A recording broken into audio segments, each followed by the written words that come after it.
ley para asegurar las inversiones forzosas. Dice que se van a agotar todas las posibilidades para mejorar los ingresos de la nación. El canciller Luis Gilberto Murillo reconoció que la imprenta nacional no está lista para asumir la elaboración y expedición de pasaportes, por lo que no se descarta extender el contrato que hoy tiene la firma Thomas Gregan Sons y que vence el 2 de octubre. El ministro insistió en que la próxima semana se definirá qué país entre Canadá, Francia, Portugal o Alemania será el aliado para la elaboración de sus documentos, disponiendo de los equipos pertinentes. Una empresa privada hará parte de la alianza. El presidente Gustavo Petro reveló que la propuesta confidencial que había enviado el ELN es la negociación del modelo económico del país, que se acordó con esa guerrilla en México y se ratificó en Caracas, Venezuela, en mayo de este año. Horas antes, el ELN había asegurado que con propuestas confidenciales no se avanza en las negociaciones y pidió al gobierno nacional cumplir con los acuerdos pactados. El alto comisionado para la paz, Oti Patiño, admitió que los diálogos con el ELN están en el peor momento de su historia y consideró que es muy difícil negociar con este grupo que miente en sus intenciones. El comisionado reveló además que las disidencias de la Segunda Marquetalia están condicionando la continuación de las negociaciones de paz al levantamiento de la orden de captura de alias Iván Márquez. En el Bajo San Juan, en el departamento del Chocó, sigue sitiado por el paro armado ordenado por el ELN, que tiene frenado el comercio y el transporte fluvial. En lo que va del año han reportado 6 desplazamientos de la comunidad en esta región del país. La Corte Constitucional aceptó estudiar una demanda presentada por la senadora Paloma Valencia del Centro Democrático en contra de la reforma pensional del gobierno de Gustavo Petro, aprobada en junio del año pasado. Según la congresista, hay varios puntos que contravienen los artículos de la Constitución y hay vicios de trámite, pues la Cámara de Representantes avaló el mismo texto del Senado sin hacer un solo debate o revisar las proposiciones de los congresistas. La DIAN instaló un puesto de mando unificado para atender a los contribuyentes ante las fallas en la página que no han permitido que miles de personas puedan pagar su declaración de renta. Además, dispuso durante todo el periodo de vencimiento de renta una franja de atención adicional para los días sábado en los 56 puntos de contacto en todo el país. Ante el anuncio de la Organización Mundial de la Salud sobre la emergencia sanitaria por la viruela del mono en África, el Instituto Nacional de Salud en Colombia aseguró que el país está preparado y va a reforzar las medidas de vigilancia epidemiológica. El ejército frustró un ataque terrorista de las disidencias de las FARC con drones y explosivos en el corregimiento del Plateado, en el departamento del Cauca. Con 106 votos en contra y 18 a favor, la plenaria de la Cámara de Representantes negó la moción de censura en contra del ministro de Minas, Andrés Camacho. El ministro había sido cuestionado por el manejo de la autosuficiencia en materia de energía y gas y la falta de nombramientos en la Comisión de Regulación de Energía y Gas, llamada CREG. Ampliación de estas y más noticias en blurradio.com. Sigan con Mañanas Blue. Estás escuchando Blue Radio. Escanea este código y suscríbete a nuestro canal de YouTube, @Blue Radio Co. Y disfruta y participa de la programación de Blue Radio. Blue Radio, le ponemos cara a la radio. Blue Radio, la alternativa. Que podría ser la estrella en ascenso. Por otro lado, saludarlos, aquí estamos desde Mañanas Blue, enseguida.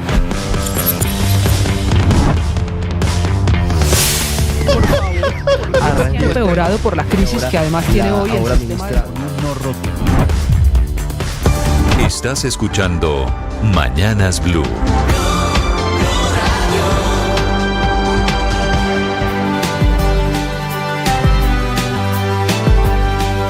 Bienvenidos, un gusto saludarlos para quienes despiertan a esta hora. Ya estamos también en el canal de YouTube, es un gusto. Hoy es 15 de agosto. Hace frío en Bogotá, tenemos una temperatura de 8 grados centígrados. Operan todos los aeropuertos en Colombia.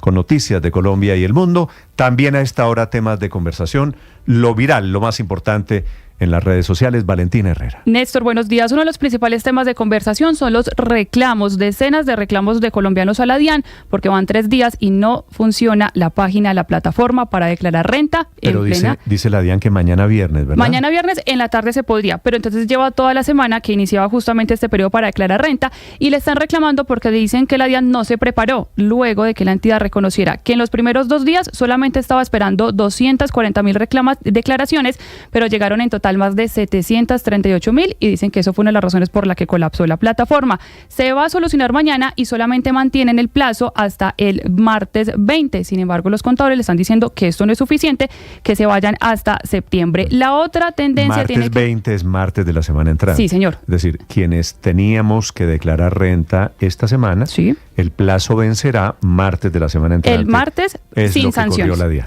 sin sanciones. La otra tendencia es pandemia. La gente se está preguntando en redes sociales si vamos a volver a las cuarentenas, a las restricciones y a aislamientos a propósito de esta declaratoria de la Organización Mundial de la Salud con la viruela del mono por la preocupación que hay en esta nueva cepa. De momento no es declarada pandemia, es una emergencia de salud que tiene importancia internacional. Tiene alcance exactamente internacional. Así es. En Colombia ya hay casos de viruela del mono, 2 activos de más de 100 detectados. Pero de momento no es lo mismo que el COVID, no es una pandemia. Por ahora no, sino que la gente se está preguntando si vamos a volver a esto. Y también es tendencia Kylian Mbappé, que debutó con gol, con triunfo en este primer trofeo que obtuvo con el Real Madrid, logrando la Supercopa. El primer tiempo lo criticaron, ya en el segundo hizo el gol. ¿El gol fue en el segundo tiempo, Juan Camilo? Sí, señor Néstor. Valentina, buenos días. Gol en el segundo tiempo, pase de Bellingham a las 2 joyas del fútbol mundial, el tanto de Mbappé, el tan esperado gol de Mbappé y además título. Se demoró un partido en el Madrid en ser campeón de Europa, 7 años en el Paris Saint-Germain, no levantó un solo título europeo. Usted es hincha de Mbappé, ¿no? Todos somos hinchas de Mbappé, ¿no? Una figura mundial. Muy bien, Valentina, gracias. Claro 6 de la mañana, 36 minutos. Mucha atención sobre el ELN. Esta mañana el presidente Petro da pistas de lo que se está negociando. Y la verdad es que están negociando lo divino y lo humano.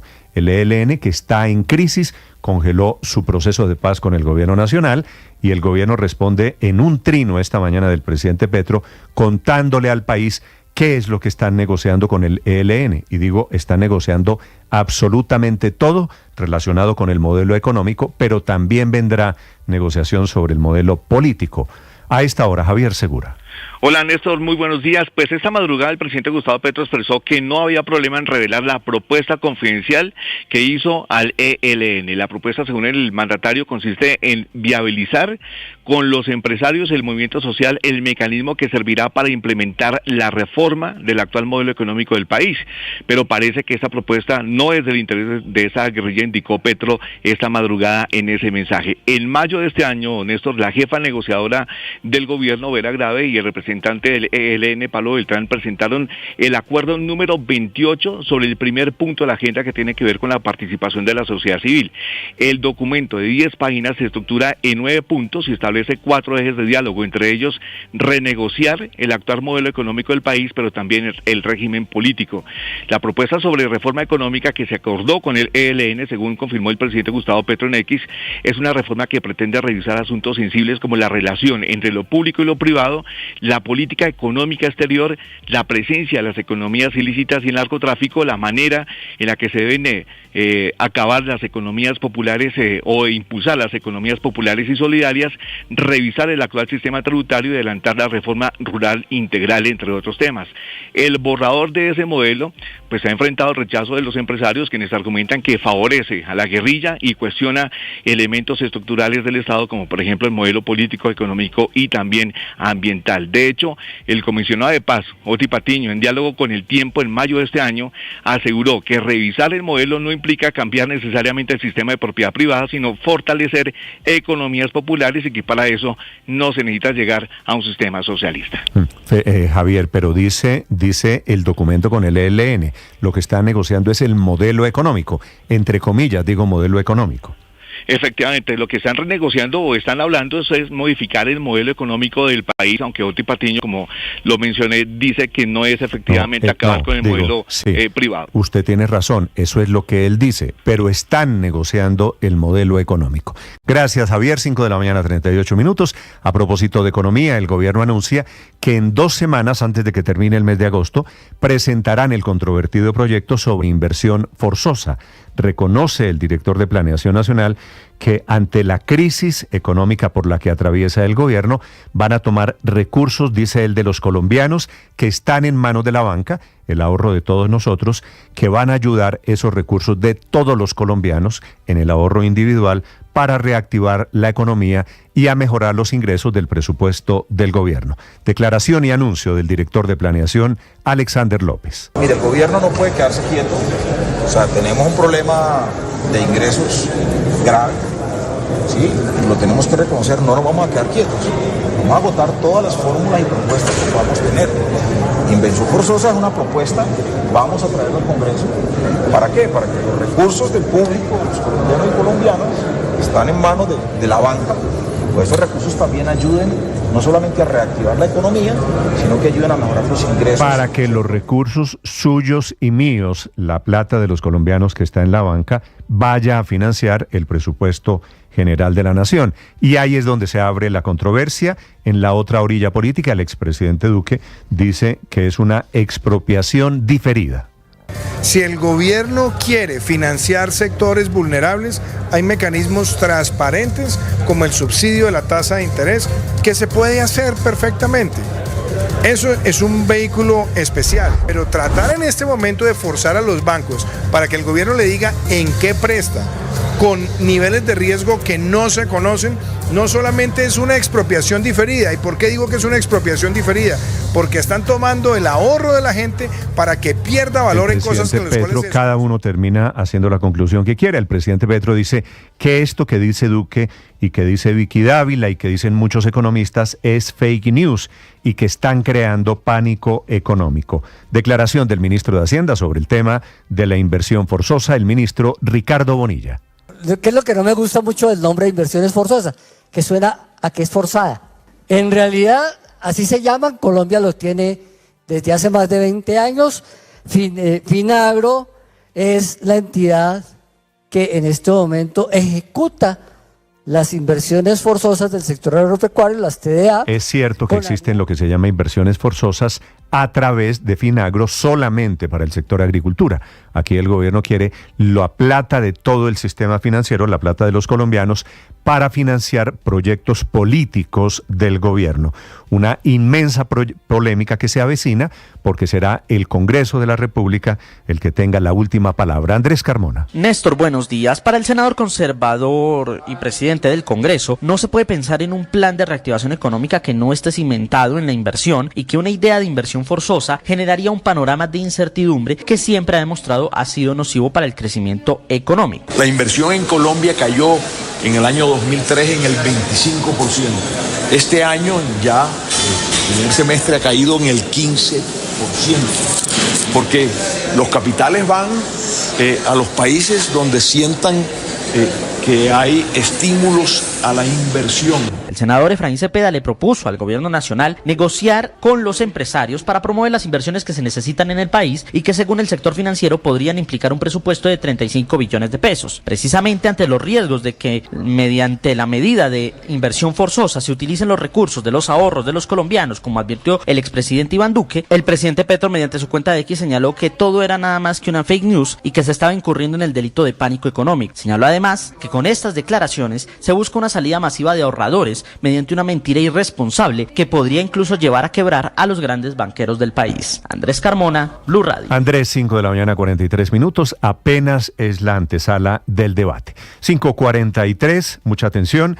En Medellín, el gobierno pidió perdón por los 33 falsos positivos del departamento de Antioquia, una ceremonia que estuvo encabezada por el propio ministro de Defensa. Héctor Santamaría informa. Néstor, buenos días. Frente a las familias que perdieron a sus seres queridos y que fueron víctimas de falsos positivos, un Guayacán azul se sembró en el Museo de la Casa de la Memoria como inicio y símbolo de este acto de perdón del Estado colombiano que pidió por la ejecución de 35 personas en Antioquia por parte de miembros de la Fuerza Pública entre los años 1998 y 2009. El ministro de la Defensa, Iván Velázquez, realizó la siembra y junto con el comandante del Ejército Nacional, Luis Cardoso, presenció los clamores de 21 víctimas. María Consuelo García, quien perdió uno de sus hijos, criticó la revictimización por parte de la justicia. Nuestros procesos se envejecían de fiscalía en fiscalía, no nos ayudaban. Yo tenía mi corazón en la mano siempre, llena de miedo, de angustia, de horror. Pero no solo ella, Isabel Giraldo, lo que ahora señala es que lo más que importa en este caso es que después de que su padre desapareció en el 2004, ahora puede limpiar su nombre. Lo que yo quiero, mi familia quiere, y yo sé que desde allá él quiere es que el nombre de él quede limpio, porque él no era la persona que decían que era. Cuando llegó el momento de pedir perdón, estas fueron las palabras del ministro Iván Velázquez. Esta terrible, vergonzosa práctica que ante el mundo realmente, como ciudadano y como ministro, me avergüenza y debe avergonzarnos a todos, que hemos conocido como falsos positivos, verdaderas ejecuciones extrajudiciales, tuvo su mayor ocurrencia en este departamento. Según la JEP, entre 1998 y 2009 en Antioquia se produjeron un total de 1.611 casos de falsos positivos que representaron la cuarta parte de hechos en el país ocurridos en ese periodo. A esta hora Medellín, el Valle de Aburrá, amanecemos, Néstor, con 17 grados de temperatura. Gracias, Héctor. En Bogotá tenemos 9 grados de temperatura. Tiene razón el ministro de Defensa cuando dice esa mancha de los falsos positivos es un motivo de vergüenza para todos los colombianos. Han pasado 17 días desde las elecciones en Venezuela. Esta mañana hay novedades porque Estados Unidos está presionando a Maduro para aislarlo. La Casa Blanca reta al Consejo Electoral de Venezuela diciéndoles que no están revelando los resultados porque saben que Maduro perdió y que se están robando las elecciones. Desde Washington, Juan Camilo Merlano. Néstor, buenos días. Es momento de la transición en Venezuela. Ese ha sido el enfoque de Estados Unidos y hacerle entender a Maduro que perdió. Por eso está liderando pronunciamientos con resoluciones, por ejemplo, para rechazar lo que ocurre en Venezuela y no solo pedir publicación de actas, sino verificación imparcial de resultados. Está la iniciativa de resolución en la OEA y también se anticipa que en el marco de la Asamblea General de la ONU habrá propuesta. Pero entre tanto, Washington está elevando el tono, particularmente luego de que el panel de expertos de la ONU publicara su reporte sobre Venezuela. Ayer la Casa Blanca lo destacó y dijo que dejaba aún más claro que se rehúsan a mostrar los resultados porque saben que perdieron. Habla la secretaria de prensa, Karine Jean-Pierre.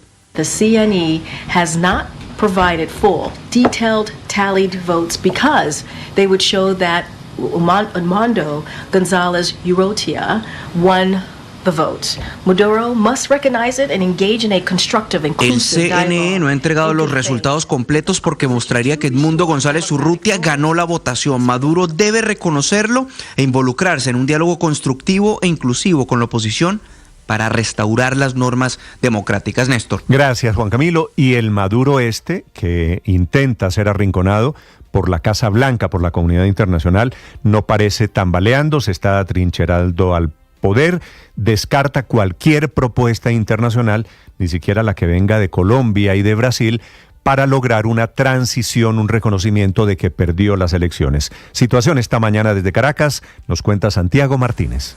Hola, señor Néstor, buen día. Para el chavismo, ni una repetición de las presidenciales ni una segunda vuelta electoral son salidas posibles a las dudas que siguen existiendo sobre el resultado del pasado 28 de julio y por lo cual distintos gobiernos del mundo, sobre todo aquí en la región, han venido pronunciándose, pidiendo prácticamente todos la publicación de las actas de escrutinio. De hecho, el planteamiento de segunda vuelta electoral vino de parte de Celso Amorim, principal asesor del presidente de Brasil, quien considera que ante las sospechas sería mejor hacer nuevas elecciones y que se vean o que se consideren como una especie de segunda vuelta, es decir, una elección entre solamente dos opciones, Nicolás Maduro y Edmundo González. Sin embargo, desde el gobierno, amigos, recordemos, de Brasil, descartaron esa posibilidad. De hecho, Diosdado Cabello calificó casi que como una estupidez esa propuesta, pues insiste que el ganador fue Nicolás Maduro y eso debe respetarse. Aquí en Venezuela no hay segunda vuelta. No hay segunda vuelta. La Constitución no prevé segunda vuelta. Eso no es una ocurrencia, es una gafedad, para no decir una estupidez. Y no hay segunda vuelta. Aquí no se van a repetir elecciones porque aquí ganó Nicolás Maduro. Nosotros no vamos a complacer a los hijos de papi y mami, es decir, a los apellidos. No los vamos a complacer. No hay forma. Por cierto, María Corina Machado también habría rechazado esa propuesta de repetir elecciones, pues insiste que el resultado del 28 de julio no es negociable, tomando en cuenta o partiendo de la premisa de que el ganador fue Edmundo González Urrutia. Néstor. No lo dudo, pero sí hubo. ¿Qué quiere decir una gafedad? Una tontería o una estupidez, más o menos. Eso es ser gafo, es ser tonto. Bueno, eso es lo que dice gafedad viene del venezolanismo gafo. 5:40, son gafos ellos, 5:48 minutos. Hay comunicado esta mañana de la Cancillería colombiana sobre el tema de pasaportes. El canciller admite que la imprenta nacional no está lista para asumir la expedición de pasaportes y que por eso tienen que recurrir a un aliado extranjero. El tema de los pasaportes, el contrato vence el próximo 2 de octubre. Sobre ello, el canciller Luis Gilberto Murillo. La imprenta todavía necesita procesos adicionales de fortalecimiento. No estaría lista para asumir el 3 de octubre y por eso estos 9 procesos van a estar. Vamos a a firmar acuerdos con... El comunicado de esta mañana lo dice más claro. El diagnóstico que se realizó arrojó que la imprenta nacional registra algunas debilidades en su capacidad institucional. La gerente de la imprenta, Viviana León. ¿Cómo la imprenta nacional, que hoy se dedica, por ejemplo, a producir, a imprimir revistas, folletos, leer es mi cuento, todos aprender, eso que es una técnica, una cosa puramente mecánica que viene desde hace 5 siglos, eso es sacar fotocopias, imprimir. ¿Cómo van a pasar de ahí a hacer pasaportes? ¿Cómo puede usted garantizarle a los colombianos que ustedes sí pueden fabricar, elaborar, diseñar, imprimir pasaportes? Como primera medida, Néstor, sí le pido tampoco ningune, como se dice coloquialmente, lo que en este momento la imprenta está haciendo. La imprenta entrega productos de calidad, impresos de calidad, y está haciendo una transición precisamente a los impresos de seguridad. La imprenta está apuntándole a un nuevo modelo administrativo, que eso es lo que nosotros, los expertos, llaman un océano azul. Entonces, no entiendo por qué en este momento están tan molestos, porque se quiere fortalecer la imprenta que es una empresa pública.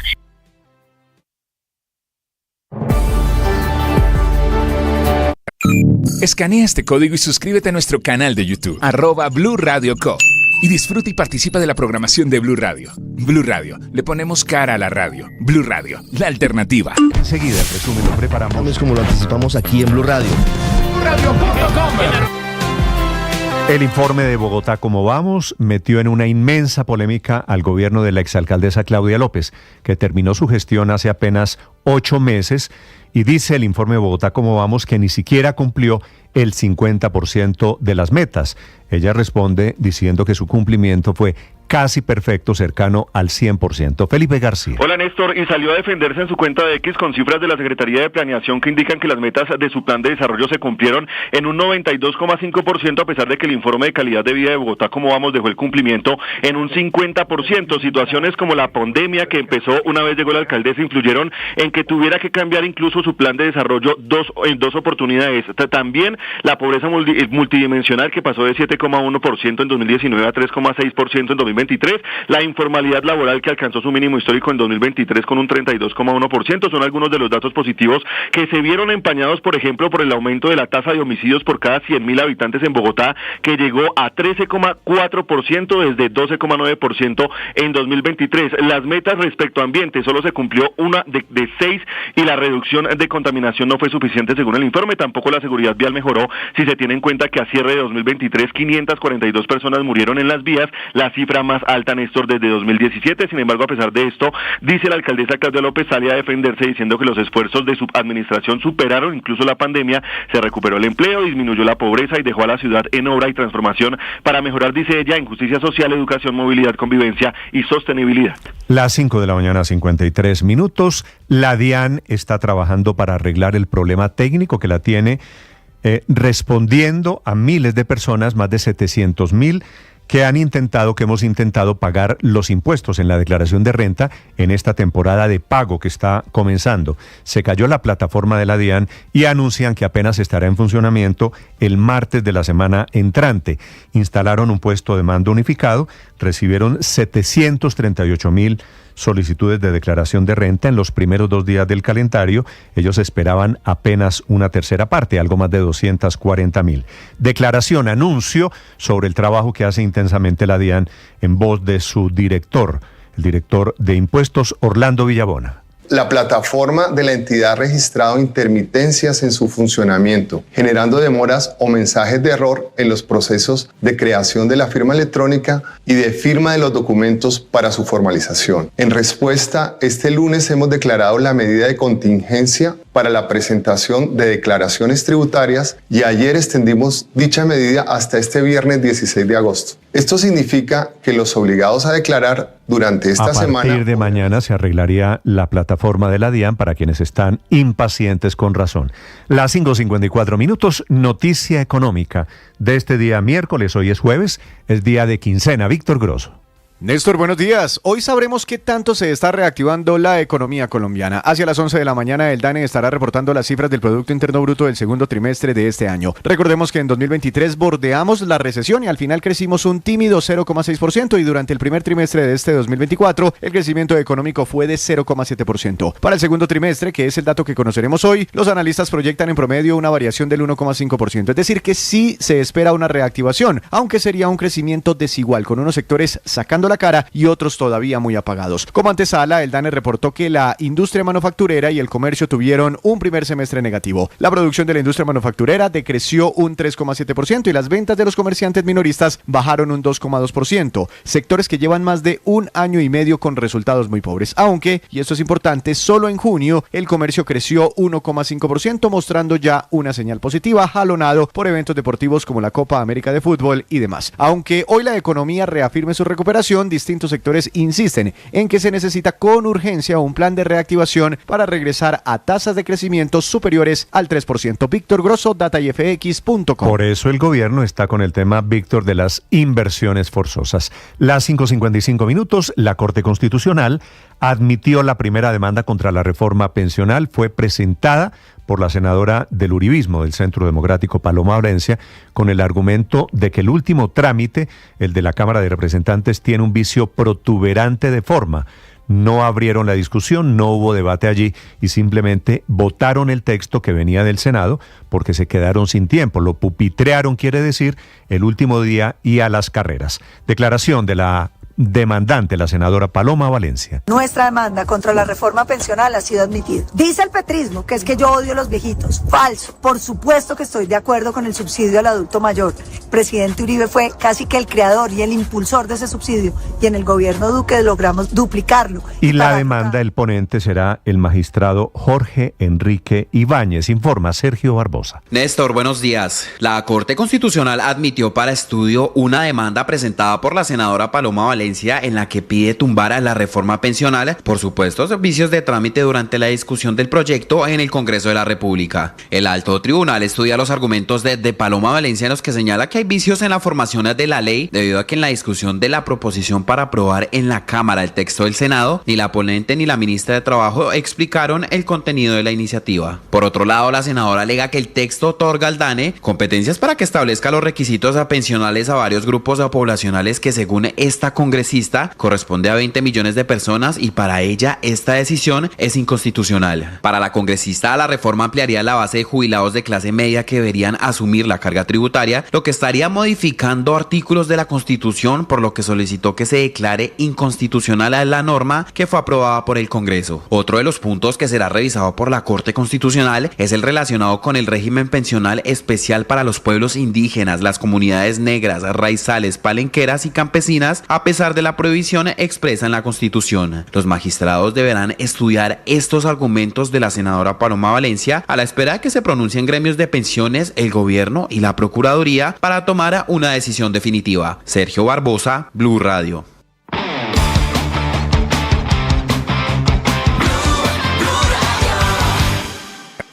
Escanea este código y suscríbete a nuestro canal de YouTube, @Blue Radio Co. Y disfruta y participa de la programación de Blue Radio. Blue Radio, le ponemos cara a la radio. Blue Radio, la alternativa. Hoy en día estamos tan preocupadas porque todo esté ordenado en casa, los muebles sin polvo, el uniforme de los niños limpio, el desayuno listo. Y sí, claro que es importante que todo en casa marche bien, pero mujer, ¿será eso una carga para ti? ¿Se volvió el motivo de pelea diario con tu esposo? Uy, ¿en qué momento nos volvimos nuestra mamá? ¿En qué momento nos volvimos esa jefe autoritaria? Claro que queremos tener todo en orden, claro que vale la pena tener una organización en casa, claro que poner a muchas personas de acuerdo y más si hay niños y un esposo, pues va a causar movimientos y logística y va a haber un malestar y va a haber un poco de caos, pero mujer, ¿será que te convertiste en ese jefe bravo? ¿Será que te convertiste en esa persona a la que todos le tienen miedo? No cojan eso porque su mamá se puede molestar. ¿Qué dicen tus hijos de ti? Si le pregunto a ellos o a tu esposo si eres feliz, ¿qué contestarían? A veces hay que aprender a relajarse, a dejar de fijarnos en las cosas y atender mejor el corazón de las personas que más amamos. Sostén tu propio corazón, aprende a sostener y a cuidar el corazón de quienes más amas y te aman. En Blue le ponemos cara a la radio. Que podría ser la estrella en ascenso. Por otro lado, saludarlos, aquí estamos desde Mañanas Blue, enseguida.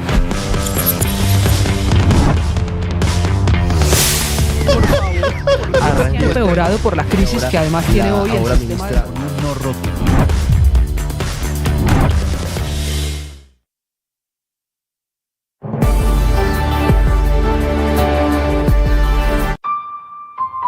El periodismo no tiene apellidos. Es siempre honesto, independiente y comprometido con la verdad.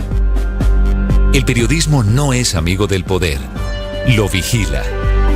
Hoy, Mañanas Blue les ofrece periodismo con contexto.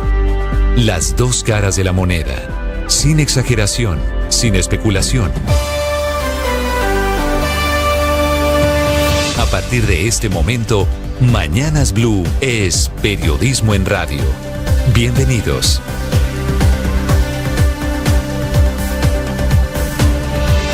Bienvenidos, muy buenos días, 6 de la madrugada, 40 segundos. Un gusto acompañarlos, los saludo en este amanecer. Hoy es jueves 15 de agosto.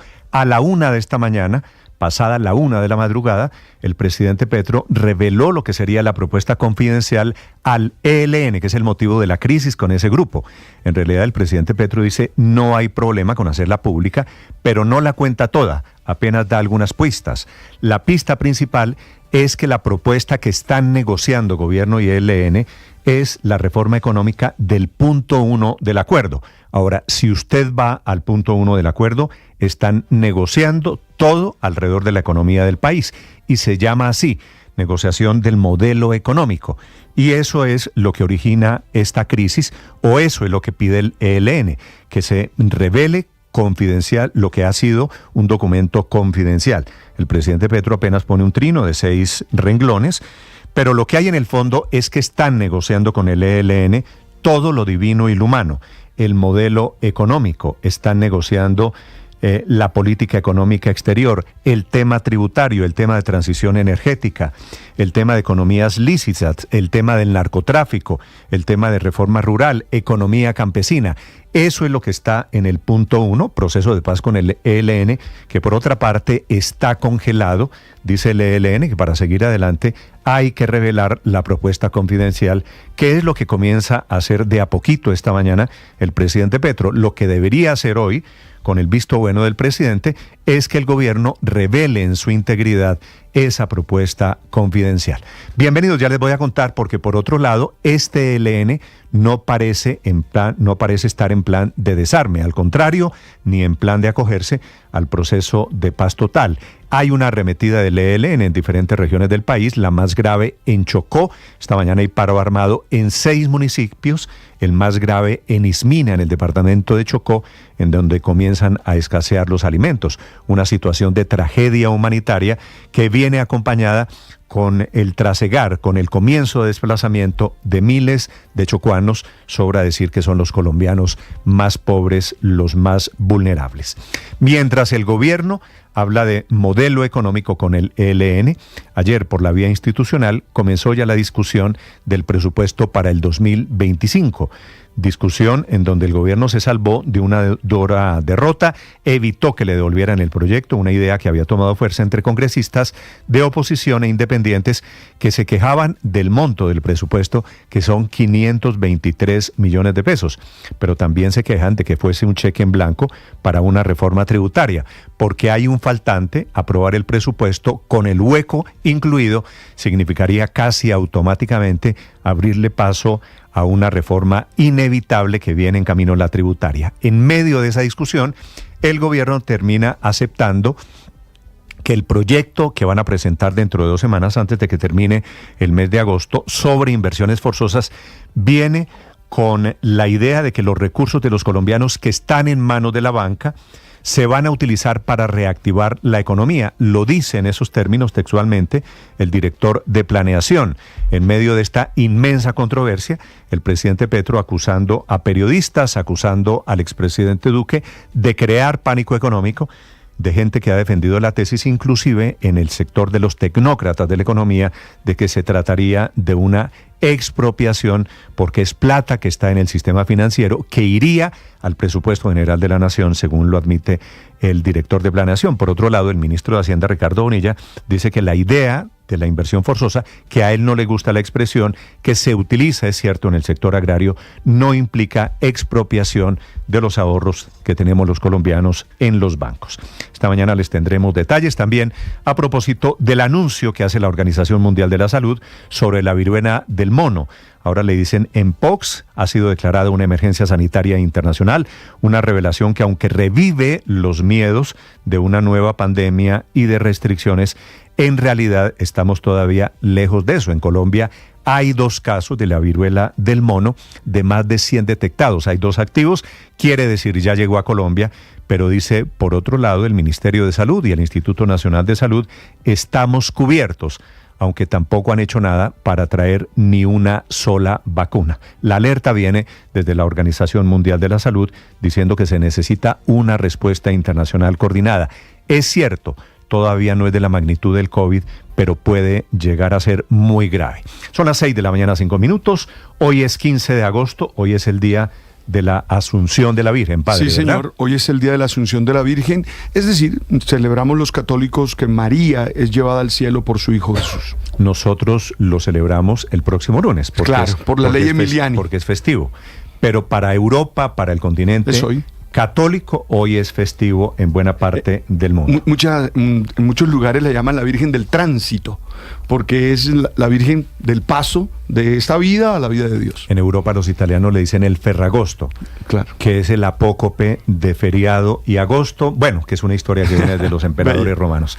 En 2 semanas, atención, se sabrá cuál es el país que va a asumir la impresión de los pasaportes colombianos, según ha revelado el canciller Luis Gilberto Murillo. Esta madrugada hay un inusual comunicado de la Cancillería repitiendo lo mismo que dijo el canciller ayer, que la imprenta nacional no está lista, que la directora de la imprenta había dicho ayer aquí que todo era color de rosa, que se trata de un modelo público. Pues no, por eso se necesita la intervención de estos países. Se han sumado Austria y Países Bajos a la lista de países que van a prestar ese servicio técnico para suplir el hueco de conocimiento que hay en la imprenta nacional. Canadá, Alemania, Francia y Portugal son los otros países que han presentado propuestas para tener unos pasaportes de calidad. Una crisis que parece inevitable porque cualquiera que sea el país o la imprenta tendrán que correr, porque desde el 3 de agosto nos quedamos sin quien fabrique, sin quien elabore los pasaportes en Colombia. Tenemos muchas historias, controversias, las del día, para acompañarlos esta mañana. Es un gusto, estaremos aquí acompañándolos hasta las 10:30 de la mañana. Ya estamos en el canal de YouTube, estamos en las plataformas y en redes sociales y en las frecuencias de Blue Radio en todo el país. Temperatura en Bogotá esta mañana 9 grados centígrados, una mañana en donde se asoma el sol. Les contaré también en Medellín del perdón simbólico lleno de vergüenzas que pidió el ministro de Defensa por los falsos positivos del departamento de Antioquia. Aquí enseguida el resumen que preparamos en Voces y Sonidos en Mañanas Blue. Hoy la paz con el ELN vive su mayor crisis. Hoy están congeladas las mesas, hoy está congelado el mecanismo de monitoreo y verificación, mejor dicho, más que congelado, podremos decir que no opera. El gobierno nacional está abriendo nuevamente la posibilidad de revisar el modelo económico del país en medio de las conversaciones con la guerrilla del ELN. Así lo dio a conocer el presidente Gustavo Petro al compartir parte de la carta que era confidencial que la delegación le había enviado al grupo ilegal como un intento para destrabar la mesa de conversación que está en una profunda crisis. El ELN solamente ha respondido que el gobierno los está tratando con rodeos. Precisamente el alto comisionado para la paz, Oti Patiño, reconoció los problemas que están enfrentando. Esto no va para ninguna parte y desde luego el ELN plantea otros temas con mentiras además. Dice que el gobierno no ha cumplido.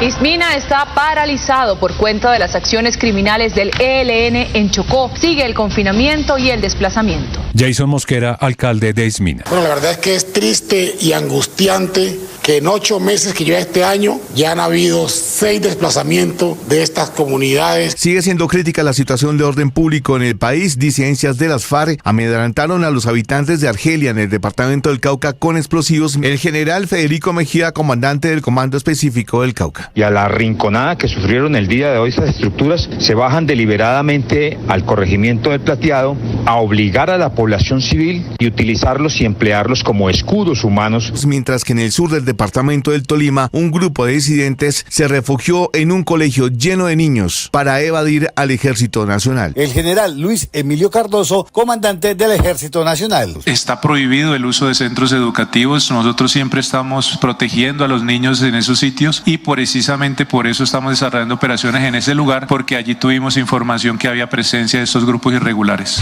La novela de los pasaportes en Colombia parece no terminar. Las declaraciones en Blue Radio de Viviana León, gerente de la Imprenta Nacional, entidad en la que está puesto el futuro de la elaboración de este importante documento, prendieron las alarmas. ¿Cuánto les va a costar hacer un pasaporte? ¿Cuánto? Mira, en este momento no puedo hablar de cifras porque no voy a ser inexacta. ¿En cuánto tiempo van a tener impreso un pasaporte? En este momento no sé, pregúntele a TG, que es el que los está haciendo. Y para apagar el incendio apareció el canciller Luis Gilberto Murillo, quien explicó el plan que tiene el gobierno para garantizar la producción de estos documentos desde el 2 de octubre. Nos han ofrecido algunos países que ellos pueden producir los pasaportes en sus países y poder hacerla llegar. Esa es una posibilidad. Otra posibilidad es que revisen la infraestructura que tiene el país y cómo se puede producir aquí. Entonces nosotros tenemos la plena seguridad de que todas las opciones van a estar sobre la mesa. Le jalamos a la reactivación económica, le jalamos a la propuesta del gobierno y con ello estamos construyendo esa agenda. Yo creo que nosotros antes de 2 semanas tenemos ya la propuesta de reactivación económica. Así lo mencionó el director de Planeación Nacional, Alexander López, quien además afirmó que este proyecto estará listo en un par de días y será presentado ante el Congreso. Ante esta idea también se pronunció el ministro de Hacienda, Ricardo Bonilla, el cual apoyó el proyecto. Hoy la propuesta del gobierno es: vamos con ese tipo de inversiones estratégicas a sectores como energías renovables, a sectores como la organización de digital del país, agroindustria, complementar todo el proceso de reindustrialización y desarrollar el turismo. La Corte Constitucional admitió la demanda presentada por la senadora Paloma Valencia en contra de la reforma pensional, pues según la congresista, esta fue aprobada en la Cámara de Representantes sin haberse debatido. Se refiere a que los niños en el 2045 van a tener que pagar casi el 30% adicional de sus ingresos. Se refiere a que en contra de lo que está haciendo el mundo, nosotros estamos devolviéndonos a un sistema que solo le crea cargas a las generaciones futuras. Hay preocupación por Ecopetrol. Expresidentes de esta compañía y exministros advierten que detrás de la nueva caída en las utilidades hay políticas cerradas y una gestión equivocada. La preocupación surge porque Ecopetrol es la empresa más importante del país y más allá de las cifras, sus resultados afectan al gobierno y también a miles de accionistas minoritarios. Las utilidades del segundo trimestre de este año fueron las más bajas de los últimos 13 trimestres. Solo en 2 años se han reducido 68%. En segundo lugar, porque Ecopetrol aportó solo el año pasado 58 billones de pesos a la nación en impuestos, dividendos y regalías, claves para el presupuesto general. Y este año la petrolera ya transfirió más de 9 billones de pesos en pagos de dividendos al gobierno. Por la incertidumbre y los temores, la acción de Ecopetrol se ha desvalorizado 44% en 2 años. Continúa el debate en el Congreso de la República sobre los altos costos del precio de la energía en la costa caribe colombiana. Los congresistas de la región Caribe le exigieron al gobierno, la CREC y las generadoras eléctricas menos diagnósticos y más soluciones concretas. El ministro de Minas, Andrés Camacho. Lo que puedo señalar es que estamos trabajando en el cumplimiento de los acuerdos de Barranquilla el sábado y estamos en total disposición de avanzar en toda la regulación necesaria para lograr reducción de tarifas. Por medio de un comunicado, el director general de la DIAN, Orlando Villabona Roballo, detalló cuáles son las acciones a tomar por parte de la entidad para afrontar el problema y que los ciudadanos puedan declarar renta a pesar de las fallas de la plataforma. Entre las estrategias tomadas por la entidad fue la instalación de un puesto de mando, el cual, como afirma el director, funcionará de manera permanente y se tendrá un seguimiento minuto a minuto para garantizar el correcto funcionamiento de la plataforma. El presidente Gustavo Petro tuvo una comunicación telefónica con el presidente de Brasil, Luis Ignacio Lula da Silva, para abordar la situación política de Venezuela y seguir con la campaña diplomática que busca un diálogo entre Nicolás Maduro y la oposición. Así lo confirmó el presidente brasileño en un evento en el que pidió disculpas por llegar tarde y justificó que estaba en la llamada con Colombia. Eu peço desculpa a você porque eu demorei. Les pido disculpas por la demora, me tomó un tiempo porque estaba en una llamada telefónica con Colombia tratando de ver si podíamos encontrar una solución política al problema de Venezuela para ver si podemos restaurar la tranquilidad democrática. Today, the emergency committee met and advised me that in its view. Ese es el momento en el que Tedros Adhanom, director de la OMS, declara la viruela del mono como emergencia sanitaria de interés internacional. El gobierno nacional confirmó que reforzará la vigilancia ante la nueva variante de la viruela del mono. De acuerdo con el Ministerio de Salud, a la fecha, este peligroso y reciente brote no ha llegado al país. El epidemiólogo Carlos Álvarez. Emergencia en salud pública no es sinónimo de pandemia, son dos cosas diferentes. Y lo que hace justamente la Organización Mundial de la Salud es lanzar esta alerta para que todos los países del mundo tomen las medidas de prevención, de precaución y especialmente de preparación para la posibilidad de que se pueda expandir este brote. Bellingham, Vinicius y Mbappé dentro del área, la BMW, Mbappé, ¡qué golazo! Kylian Mbappé solo necesitó de 68 minutos para marcar su primer gol con el Real Madrid. El francés anotó el segundo tanto de la victoria 2-0 del Real Madrid sobre el Atalanta en la Supercopa de Europa. Con este título el Real Madrid llega a su sexta Supercopa de Europa, convirtiéndose en el equipo más ganador del certamen, superando al Barcelona y al Milán, que tienen 5. Estás escuchando Blue Radio. Escanea este código y suscríbete a nuestro canal de YouTube, @Blue Radio Co. Y disfruta y participa de la programación de Blue Radio. Blue Radio, le ponemos cara a la radio. Blue Radio, la alternativa. Que podría ser la estrella en ascenso. Por otro lado, saludarlos, aquí estamos desde Mañanas Blue, enseguida.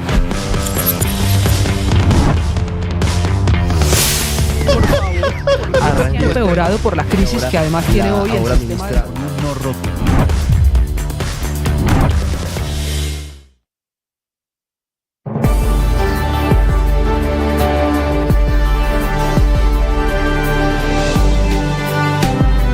Hola, soy Sergio Fajardo, el profesor, y tengo un video podcast en Boombox. Tatiana es una profesora de la Universidad de los Andes, estudió economía, estudió historia, hizo un doctorado en sociología. Es una mujer joven que tiene una historia impresionante, conmovedora y tiene una personalidad inimaginable. Este video podcast lo pueden encontrar en Boombox y en todas las plataformas de streaming. Llegó la hora de fluir con el planeta y actuar para proteger las reservas de agua que nos quedan. Únete a esta corriente. Esta es Blue, más que radio. El mundo comienza a pensar en la etapa de vacunación ahora que la Mpox, antes conocida como la viruela del mono, ha sido declarada como una emergencia a nivel internacional.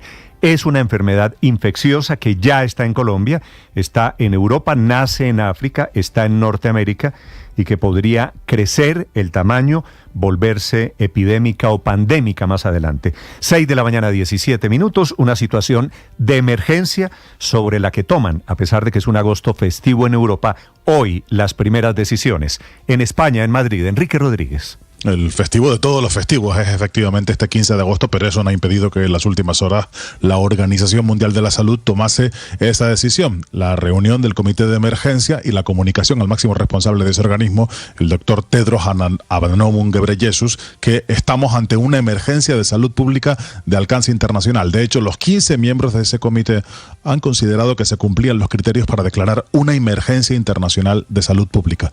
No es la primera vez que la ONU, o este organismo de la ONU, mejor dicho, había tomado una decisión sobre esta enfermedad. Hizo lo mismo en 2022 cuando se produjo un brote mundial de viruela símica causada por una cepa conocida como clado LLB. Pero la epidemia actual, que también está originada en la República Democrática del Congo y limitada de momento a África y a sus países vecinos, dicen los expertos, tiene sus propias características. El virus es más contagioso y peligroso que el que está circulando por todo el mundo. Está causado por lo que se conoce como clado 1 y una variante aún más peligrosa, que es el clado LB. Su tasa de mortalidad, y eso es lo que preocupa, es de un 3,6%. Así que se ha registrado un aumento de casos del 160% con respecto a 2024 y la extensión a los países vecinos a la República Democrática del Congo. Así que la alerta era inevitable. La viruela del mono es una enfermedad viral, se propaga del animal al humano, pero se transmite también por contacto físico estrecho con una persona infectada por el virus.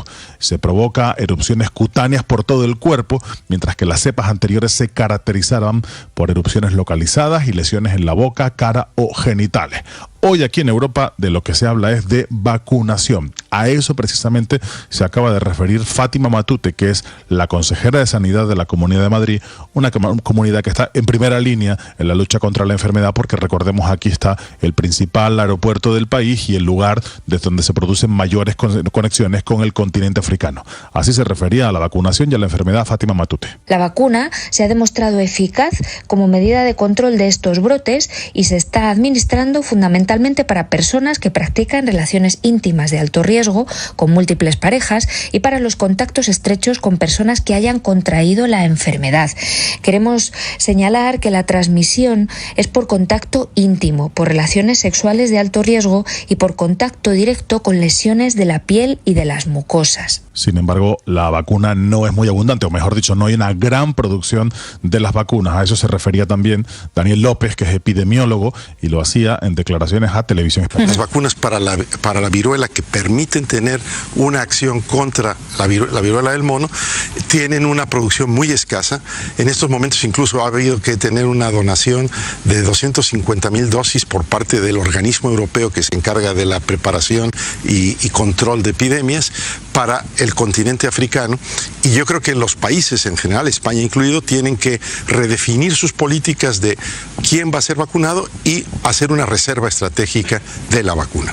Reserva estratégica y redefinición de políticas de vacunación, porque eso es fundamental cuando, como decía el propio científico, la cantidad de vacunas es escasa. Hablamos de una enfermedad que deja lesiones en la mucosa, fiebre, fatiga, dolor de cabeza. Los síntomas suelen manifestarse 7 días después del contagio, pero dicen los expertos que puede hacerse hasta 3 semanas más tarde, es decir, aproximadamente unos 21 días. Aquí en España la preocupación es máxima porque está este país en primer número en cuanto al número de casos.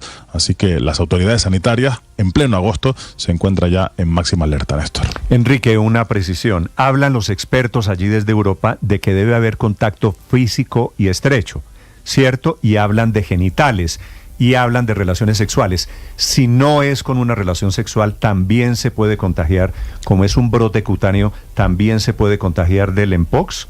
Sí, a través de, por ejemplo, heridas o a través de contacto de mucosas, que ese contacto se puede dar no solo en relaciones sexuales, pero lo que decía la consejera Fátima Matute, la vía sexual es una de las principales de contagios y evidentemente si habitualmente se recomienda el uso de profilácticos, en este caso todavía aún más, Néstor. Ya llevamos 2 años hablando del mpox. Recuerde, Ricardo, que el gobierno Petro, muy comenzando el gobierno, alcanzó a tramitar algunas vacunas. Sí, y en ese momento, Néstor, buenos días, se quejaron varios sectores porque consideraron que fue muy lento el trabajo que hizo la entonces ministra de Salud, Carolina Corcho, para la importación de las vacunas. Llevamos 2 años, no es que apareció ayer la viruela del mono, llevamos 2 años con alertas, esta es la más grave, pero Colombia todavía está en ceros en el tema de vacunas. Incluso, Néstor, ya se había originado por parte de la OMS una alerta mundial similar a la actual, comenzando el brote. Luego viene el descenso por parte de las estadísticas en número de contagios y la OMS reduce el nivel de riesgo. Como hoy hay un brote, como lo hemos escuchado, en el Congo, un brote serio, se elevan de nuevo las alertas por parte de la OMS. Nace el mpox, Felipe, buenos días, nace en el Congo, se expande por África, va a Europa, ya está en Colombia. En Colombia 110 y tantos casos confirmados, pero solamente 2 activos. Pero de pronto el mpox, la viruela del mono, está más cerquita de lo que parece. Sí, acuérdense cuando arrancó el COVID, ¿no? Que nosotros lo veíamos allá en China, que en Felipe, Wuhan, y decíamos, no, eso no va a llegar. Pues ojalá que no, ojalá estas alertas tempranas sirvan, ¿no? Esta es una enfermedad infecciosa, las imágenes la verdad son feísimas porque es un brote de piel epidérmico, son horribles y se contagia así, a través de la piel. Situación parte de tranquilidad de momento del gobierno y de las autoridades sanitarias en Colombia. Valentina Herrera. Néstor, buenos días. Y es que justamente una vez se conoció esta declaratoria de emergencia de salud pública que hizo la Organización Mundial de la Salud, salió tanto el Ministerio de Salud como el Instituto Nacional de Salud a calmar la situación en Colombia, a decir que todo estaba bajo control y que el país está completamente preparado, pero que aún así van a reforzar algunas medidas de vigilancia. Usted lo decía, son 109 casos que se han identificado en este 2024 en lo que es este segundo ciclo de pico de contagios. De esos 109, solamente 2 permanecen activos y por ahora no se han reportado muertes relacionadas con este virus.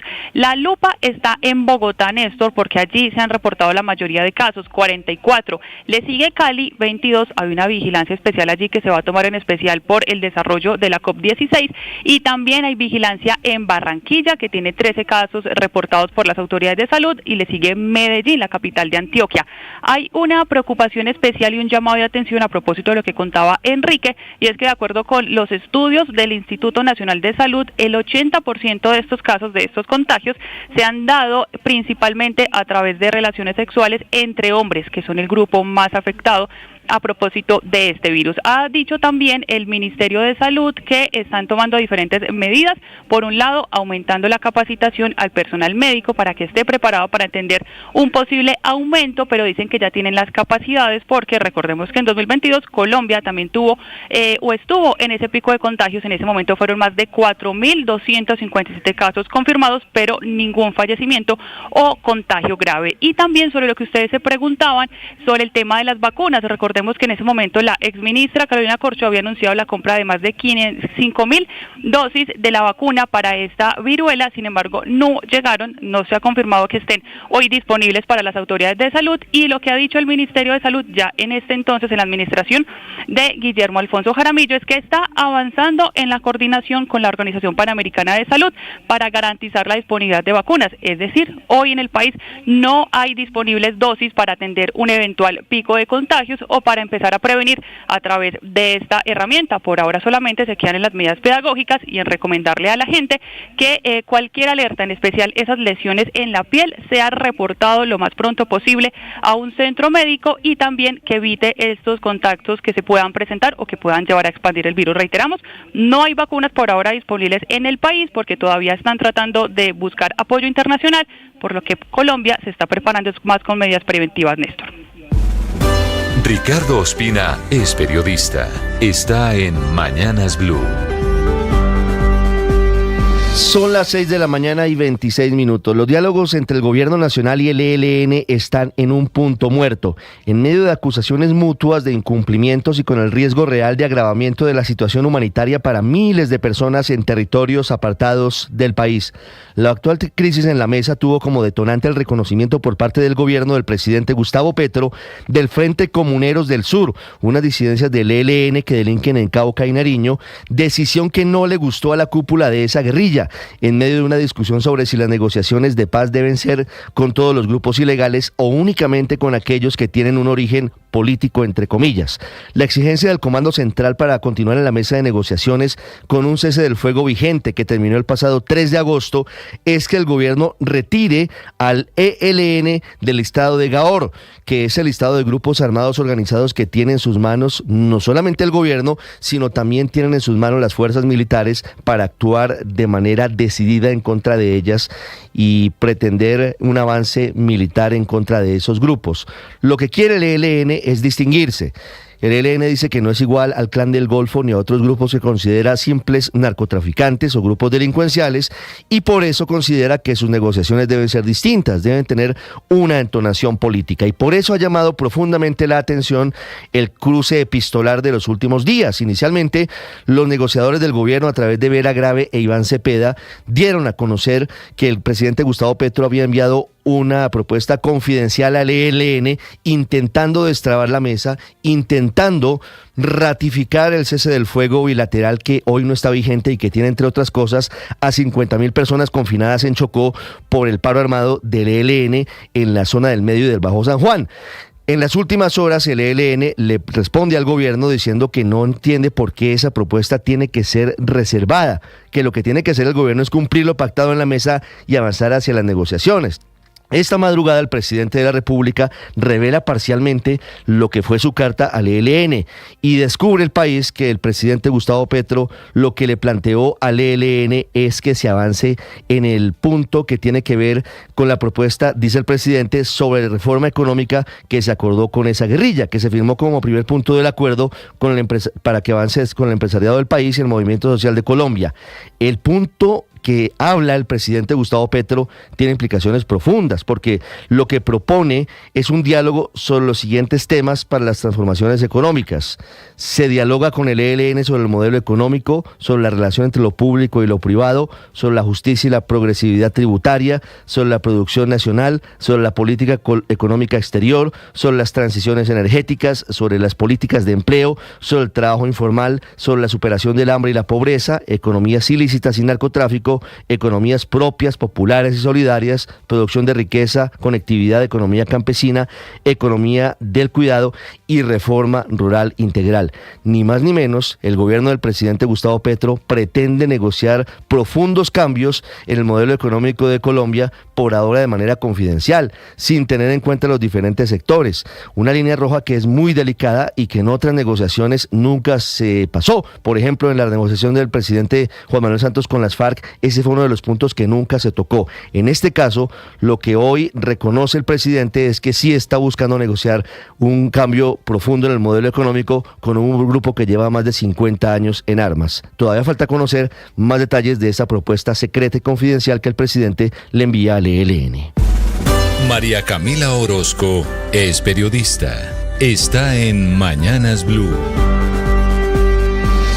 Ya son las 6:30 de la mañana. A propósito de la violencia, de la guerra en Colombia, hay que hablar de un capítulo, y es inevitable no tocarlo, de uno de los principales actores de este capítulo negro en el país. Su nombre es Juan Carlos Rodríguez Agudelo. Tal vez no les diga nada ese nombre, pero sí su alias. Lo llamaban Zeus, un peligroso militar retirado que cuando alcanzó el grado de capitán se convirtió en aliado de los paramilitares. Su pacto criminal fue con el llamado Señor de la Guerra, Diego León Montoya, alias Don Diego, y aunque en su momento esa alianza era exclusivamente para traficar cocaína, fue el inicio de la peligrosa banda Los Machos, que terminó enfrentándose a sangre y fuego a los Rastrojos. Alias Zeus tiene 3 condenas y a la cárcel entró la primera vez en el 2005 como uno de los mayores perpetradores de los falsos positivos o las ejecuciones extrajudiciales, por las que fue condenado a solo 12 años de cárcel por el asesinato de al menos 70 personas en el departamento del Caquetá. Una de esas personas fue Jorge Oviedo, un comerciante que se dedicaba a la compra y venta de carros que lo hicieron pasar como guerrillero. Una de las tantas historias vergonzosas de ese capítulo oscuro, feo, que ha dejado la guerra en Colombia, que destruyó familias y vidas de muchos inocentes. Alias Zeus estuvo preso hasta el 2021, cuando le dieron la libertad condicional y aterrizó en la JEP en calidad de compareciente y convertido tal vez en uno de los principales testigos de la relación entre el ejército y los paramilitares. Hoy la JEP lo está expulsando por la puerta de atrás porque incumplió y quedó evidenciado cuando hace apenas unas semanas lo cogieron preso nuevamente y se voló después de que le encontraran un arsenal de guerra que iba a venderle a grupos ilegales en norte de Santander. Es la historia de Zeus, que hoy es prófugo de la justicia y al que le aplica muy bien el dicho que el que es no deja de ser. Paola Ochoa es periodista. Está en Mañanas Blue. 6:32 a.m. Polémica en el país económico por las inversiones forzosas para el sector bancario. Proyecto que, según confirmó ayer el director de Planeación Nacional, Alexander López, va a ser presentado ante el Congreso en unas 2 semanas. Ante, dijo él, los graves problemas con el presupuesto, la falta de billete para hacer inversión pública y las vacas flacas que rumian la economía desde hace 2 años. Y por ello, la orden impartida por el propio presidente Petro de sacar adelante este proyecto, quien dijo hace unos días en el foro Confianza para Crecer, abro comillas, es sacar ahorro público en los bancos en un porcentaje para destinarlo como crédito barato con costo financiero pequeño a las actividades de producción, como se está haciendo desde hace décadas con la agricultura. Cierro comillas, explicación del presidente Gustavo Petro, que dio pie para que muchos se asustaran por el futuro de sus ahorros, para que otros varios hablaran de expropiación diferida, como dijo el presidente Iván Duque, quien argumenta se trata trata de tomar ahorro de la gente para que pierda valor en el tiempo y dando pie para que ayer el propio presidente Petro contraatacara diciéndoles que están sembrando pánico económico, mientras le cierran filas en contra de este proyecto tanto banqueros como comerciantes, industriales, tecnócratas, economistas, centros de pensamiento y prácticamente todo el país económico. Así las cosas, lo primero que hay que decir es que las inversiones forzosas para el sector bancario no son una expropiación, pero sí un mecanismo distorsionante, ineficiente y con grandes consecuencias sobre los bolsillos de la gente. Inversiones forzosas que existieron por décadas en el país, desde los años 50, creyendo que así se promovía la irrigación de crédito barato a toda la economía a través de fondos que manejó el Banco de la República, como el Fondo Financiero Agropecuario, Fondo Financiero Industrial, Fondo para Inversiones Privadas, Fondo de Capitalización Empresarial, Fondo de Promoción de Exportaciones, todos los cuales se desmontaron por la enorme distorsión que producían, porque generaban represión financiera, porque encarecían el crédito para toda la economía y porque obligaban a los bancos a cobrar más por los créditos o a pagar una menor tasa por los depósitos de ahorro o tal vez también, y así pasó aumentando las comisiones, todo lo cual encareció el crédito para todos los colombianos y por ello mismo es que se desmontaron todas las inversiones forzosas, salvo las del agro, pero más por un tema político. Juan Camilo Maldonado es periodista. Está en Mañanas Blue. 6 de la mañana, 35 minutos. Casada a los 14 años. Esa es la historia de más de 114 niñas que fueron entregadas en matrimonio hasta el año pasado en Colombia. Una práctica centenaria, aberrante, que en Colombia hoy es legal. El artículo del Código Civil que dio vía libre al matrimonio infantil en Colombia fue expedido hace 137 años. Era 1887, apenas un año después de que el país estrenara una constitución política que declaraba a la Iglesia Católica como base del Estado y sus leyes. Una de ellas permite que los niños de 14 años puedan contraer matrimonio. Los datos objetivos son como siguen. El Censo Nacional de Población y Vivienda del DANE indica que 314.552 niñas y adolescentes que están en edades entre los 10 y 19 años reportaron estar casadas o en unión libre. De acuerdo con el más reciente informe de la UNICEF sobre el matrimonio infantil en Colombia, publicado en septiembre de 2023, en el país se casaron 198 menores de edad en 2011. Más del 73% de esas niñas casadas fueron siendo menores de edad y se unieron a hombres que eran hasta 20 años mayores que ellas. Colombia ocupa el puesto 20 a nivel mundial en matrimonios de niñas y adolescentes antes de los 15 años. Mientras las niñas en Colombia se siguen casando porque, de acuerdo con el Código Civil, la persona que no haya alcanzado la mayoría de edad y quiera casarse en una notaría deberá contar con la autorización de sus padres y en caso de que alguno de los dos no esté de acuerdo, prima la voluntad del padre, pues pasó a último debate en el Senado el proyecto que elimina ese artículo. De ser aprobada esta iniciativa, en Colombia únicamente podrán contraer matrimonio quienes sean mayores de edad. Este proyecto de la representante Alexandra Vázquez está lejos de ser una solución a los problemas relacionados con los derechos de la niñez en el país, pero representa un comienzo. Estás escuchando Blue Radio. Escanea este código y suscríbete a nuestro canal de YouTube, @Blue Radio Co. Y disfruta y participa de la programación de Blue Radio. Blue Radio, le ponemos cara a la radio. Blue Radio, la alternativa. Que podría ser la estrella en ascenso. Por otro lado, saludarlos, aquí estamos desde Mañanas Blue, enseguida.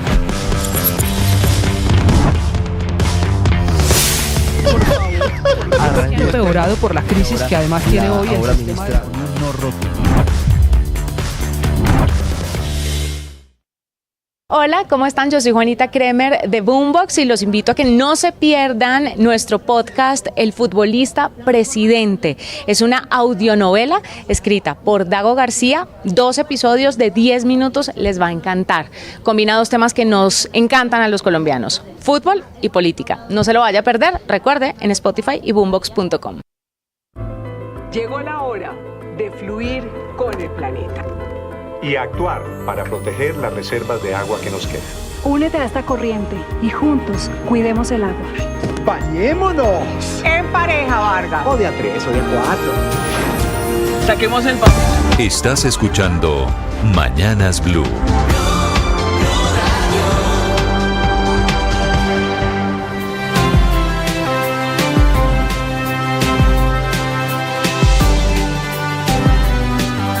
Ahora 6 de la mañana, 38 minutos. Padre, buenos días. Buen día, Néstor. Como siempre, con ánimo, con fuerza, con ganas, iniciamos la jornada.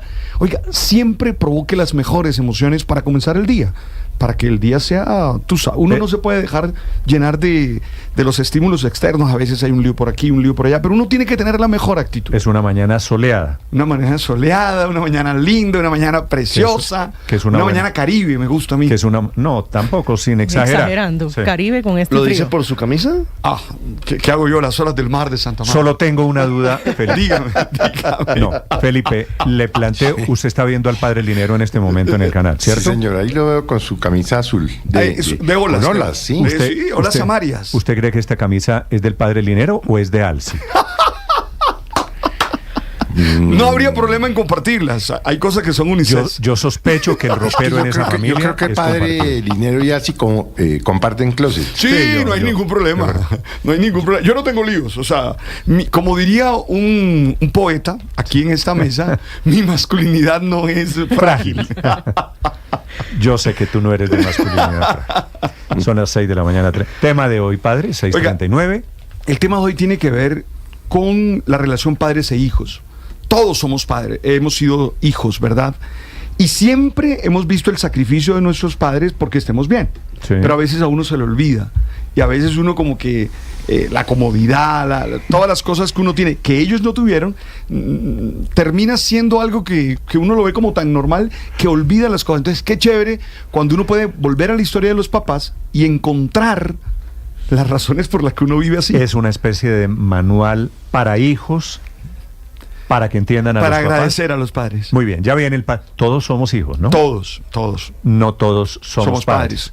Ya viene el Padre Linero, 6:40 minutos, ya vienen los deportes. Juan Camilo, ¿qué tenemos hoy en el menú deportivo? Néstor, además de la victoria del Madrid, amanecen contentos los hinchas del Real Madrid por la victoria, el título y el debut de Mbappé. También amanecen contentos los hinchas del Medellín porque sacaron un empate en Chile frente al Palestino, octavos de final de Copa Sudamericana, y hoy se presentan los equipos de la Vuelta a España.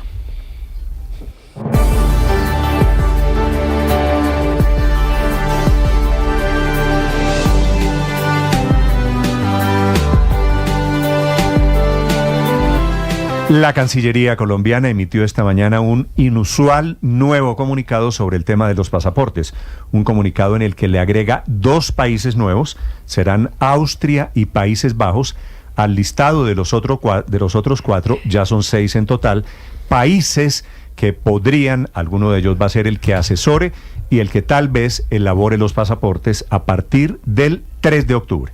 El 2 de octubre, Ricardo, se vence el contrato con Thomas Gregan Sons, así que el 3 de octubre, para quienes vamos a necesitar un pasaporte, ahí comienza la etapa de incertidumbre. No sabemos quién los va a hacer. Así es, aunque lo que ayer comentábamos aquí en Mañanas Blue, lo confirmó el canciller Luis Gilberto Murillo, y es que como no tienen plan B, es posible que el plan B sea el mismo que han tenido hasta ahora, que es prorrogar durante otros meses el contrato con Thomas Gregan Sons. Es lo mejor que puede pasar. Pues imagínense, es que tener un limbo, un vacío en la expedición de pasaportes sería muy grave, sería muy complicado para quienes necesitan viajar y necesitan ese documento. Una pregunta, ¿eso es improvisación? Padre, no me pregunte cosas cuando usted sabe la respuesta, porque sus preguntas suelen ser capciosas. No, es una pregunta y usted de sabe, ciudadano ingenuo. No, la verdad es que lo que hay en el comunicado de esta mañana, Felipe, es admitir lo que salió de la entrevista con la famosa entrevista con la directora de la imprenta, y es que la imprenta no está preparada, no tiene ni el conocimiento ni la tecnología para la elaboración de los pasaportes.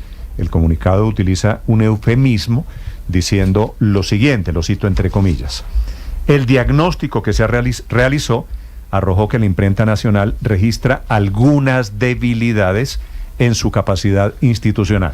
Traducción: la imprenta no está lista para hacer el tema de pasaportes. No puede. No, pues es que no tiene cómo estar lista.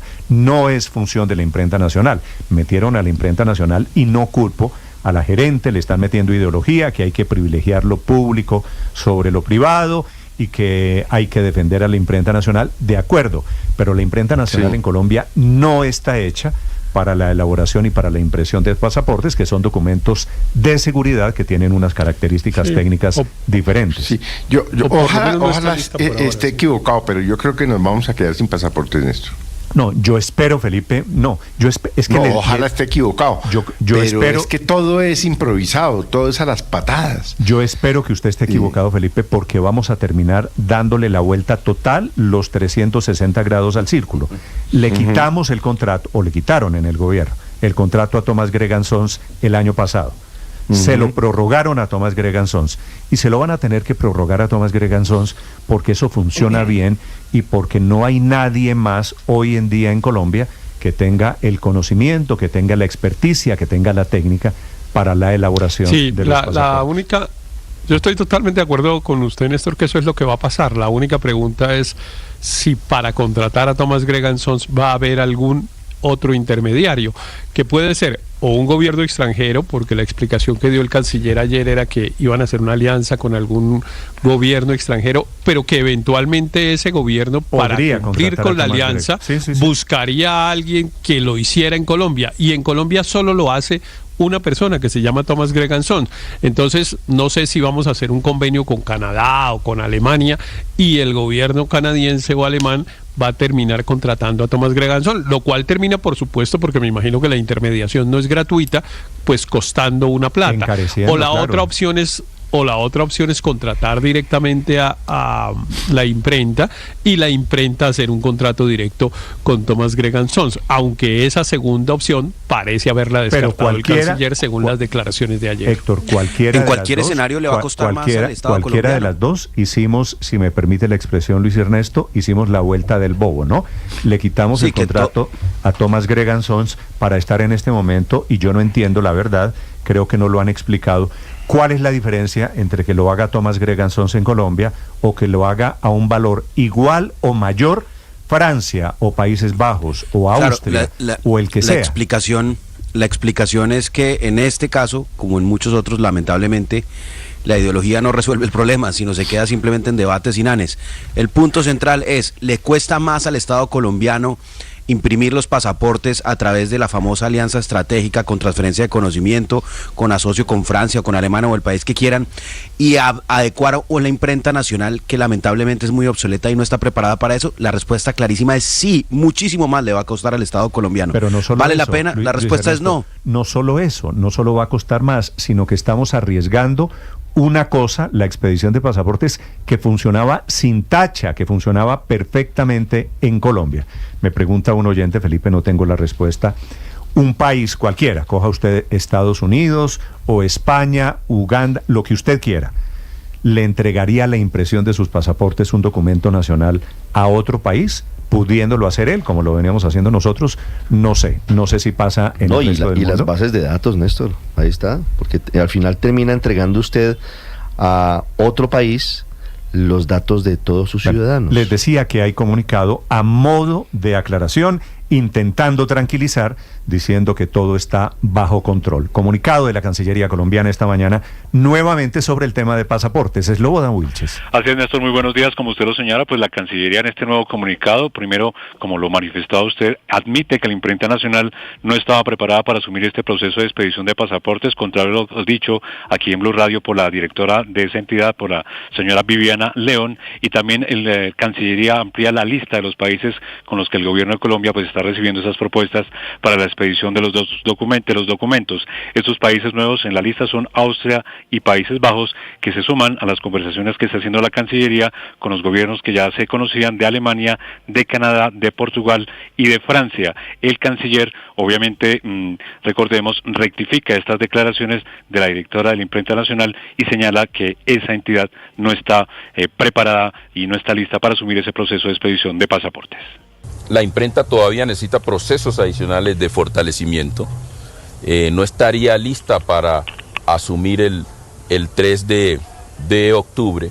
Y por eso estos 9 procesos van a estar. Vamos a firmar acuerdos con los gobiernos que están presentando El propuestas. canciller Néstor, hay que decirlo, había explicado de lo que espera de todos los gobiernos a los que está recibiendo esas propuestas, incluso habla de que en los países de que se ha mencionado se hagan los pasaportes y luego traerlos a Colombia, y también el canciller dijo pues que estaban todas las propuestas sobre la mesa, incluida la de otorgarle a través de un tercero, de un gobierno, el contrato nuevamente a la firma Thomas Gregg & Sons. Nos han ofrecido algunos países que ellos pueden producir los pasaportes en sus países y poder hacerla llegar. Esa es una posibilidad. Otra posibilidad es que revisen la infraestructura que tiene el país y cómo se puede producir aquí. Entonces nosotros tenemos la plena seguridad de que todas las opciones van a estar sobre la mesa. Y este pronunciamiento del canciller, como decimos, responde a lo que había dicho aquí en Blue Radio la directora de la imprenta nacional, Viviana León, a quienes pues le preguntamos cosas básicas de cuánto duraría el proceso para la expedición de los pasaportes, y esto respondió. ¿Cuánto les va a costar hacer un pasaporte? ¿Cuánto? Mira, en este momento no puedo hablar de cifras porque no voy a ser inexacta. ¿En cuánto tiempo van a tener impreso un pasaporte? En este momento no sé, pregúntele a TG, que es el que los está haciendo. Pues ante estas declaraciones, como escuchamos, tuvo que salir el gobierno nacional, el canciller, y en la parte final del comunicado dice la Cancillería que se está cumpliendo con la etapa de recepción y estudio de esas propuestas de acuerdo con el cronograma establecido hace varios meses, pero lo cierto en esto es que, como decimos, la Cancillería pues se le agota el tiempo para definir lo que pasa entre el 2 de octubre, que se vence el contrato con la firma de Thomas Gregg & Sons, y lo que decía la directora de la imprenta nacional, que ellos asumían hasta el próximo 25 de septiembre de 2025. Estás escuchando Blue Radio. Escanea este código y suscríbete a nuestro canal de YouTube, @Blue Radio Co. Y disfruta y participa de la programación de Blue Radio. Blue Radio, le ponemos cara a la radio. Blue Radio, la alternativa. Que podría ser la estrella en ascenso. Por otro lado, por saludarlos, aquí estamos desde Mañanas Blue, enseguida.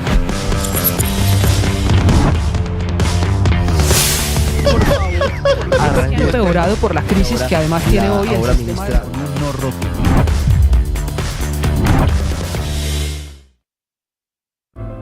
Llegó la hora de fluir con el planeta. Y actuar para proteger las reservas de agua que nos quedan. Únete a esta corriente y juntos cuidemos el agua. ¡Bañémonos! En pareja, Vargas. O de a 3 o de a 4. Saquemos el balde a la calle para lavar el carro. Todos podemos ser protagonistas. El padre Alberto Linero es periodista y también está en Mañanas Blue.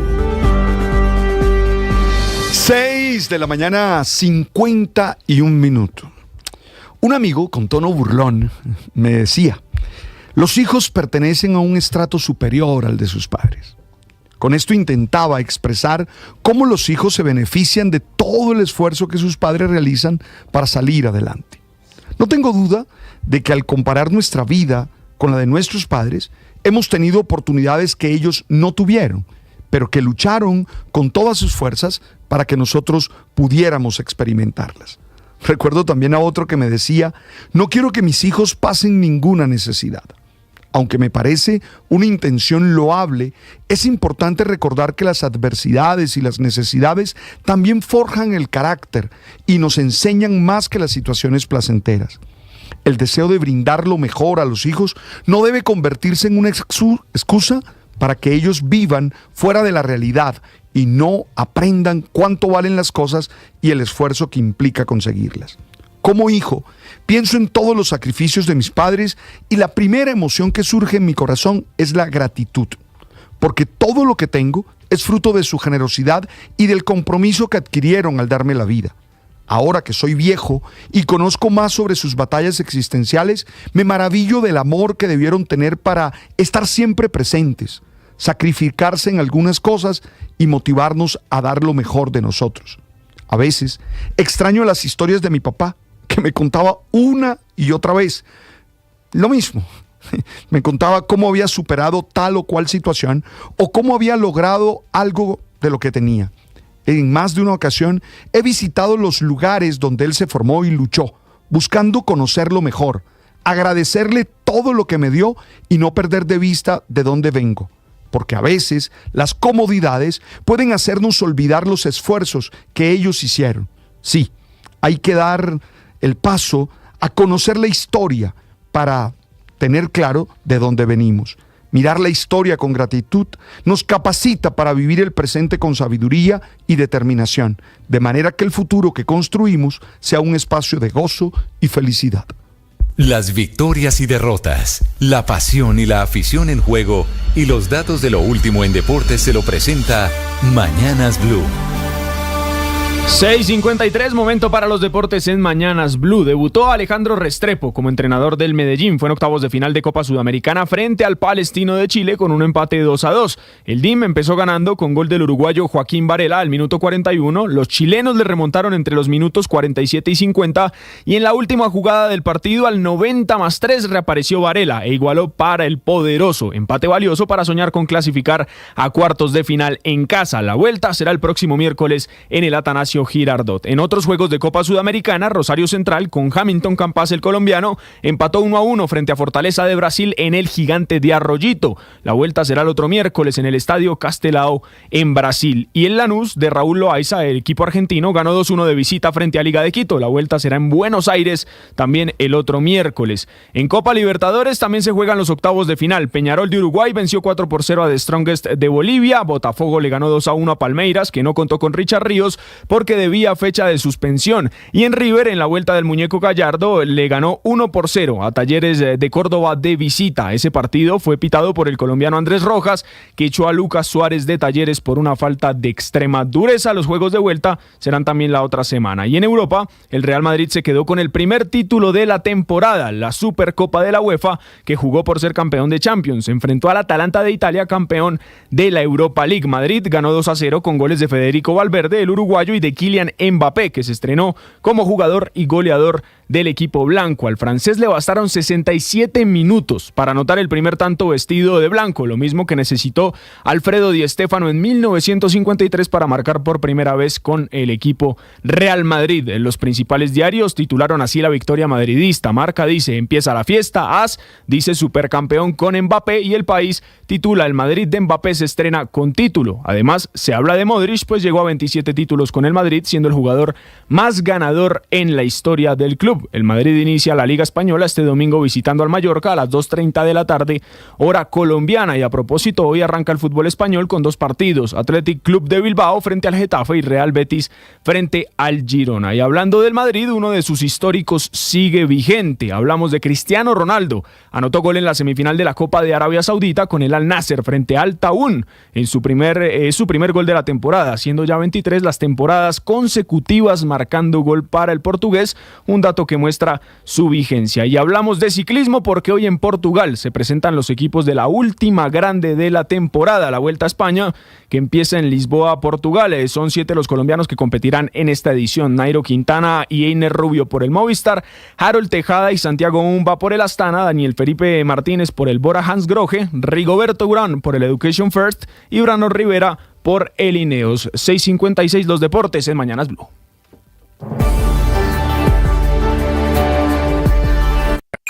Escanea este código y suscríbete a nuestro canal de YouTube, @Blue Radio Co.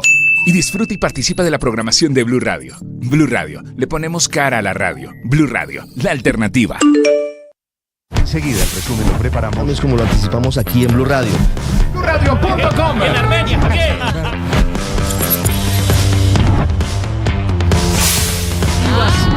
Llegó el momento del a nuestros contemporáneos. Llegó la hora de fluir con el planeta y actuar para proteger las reservas de agua que nos quedan. Únete a esta corriente y juntos cuidemos el agua. ¡Bañémonos! En pareja, Vargas. O de a 3 o de a 4. Saquemos el balde a la calle para lavar el carro. Todos podemos ser protagonistas de esta gran historia. Cuidar el agua, la corriente que nos une. Una campaña de Caracol Televisión, Blue Radio y La Calle. Enseguida el resumen lo preparamos. Es como lo anticipamos aquí en Blue Radio. BlueRadio.com. En Armenia,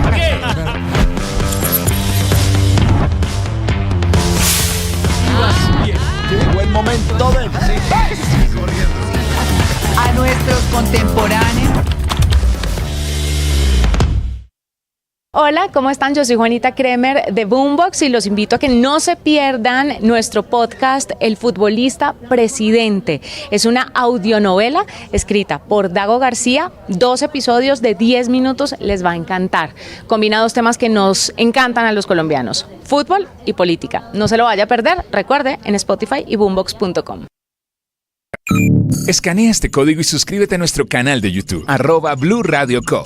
Y disfruta y participa de la programación de Blue Radio. Blue Radio, le ponemos cara a la radio. Blue Radio, la alternativa.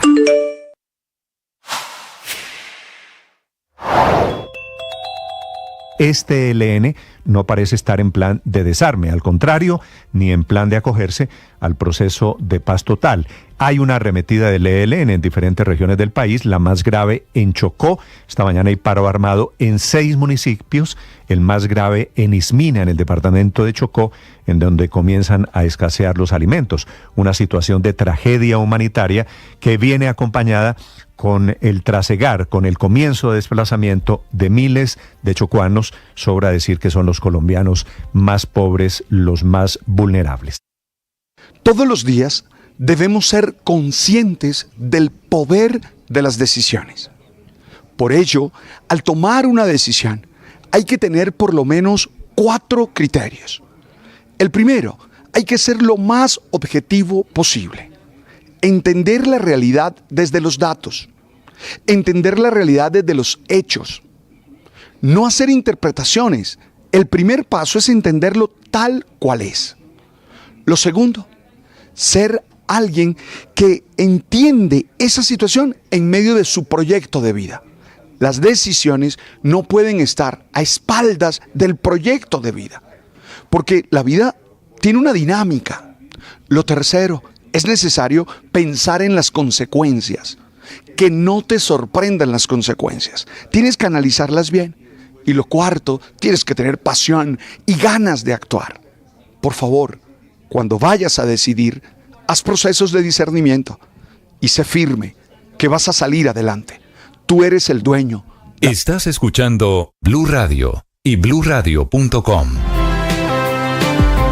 7 en punto, cayó el baloto. Cayó 21.000 millones de pesos. Imagínense nomás. Bueno, 21.000. ¿Uno se lo puede comprar, uno lo puede ganar sin comprarlo? Muy difícil. Déjame lo pienso. ¿Se acuerda de un comercial que decía para ganarla hay que comprarla? Cómprelo, gánelo y disfrútelo. 21.500 millones de pesos cayó en Ipiales. ¿Cuánto, Víctor, cuánto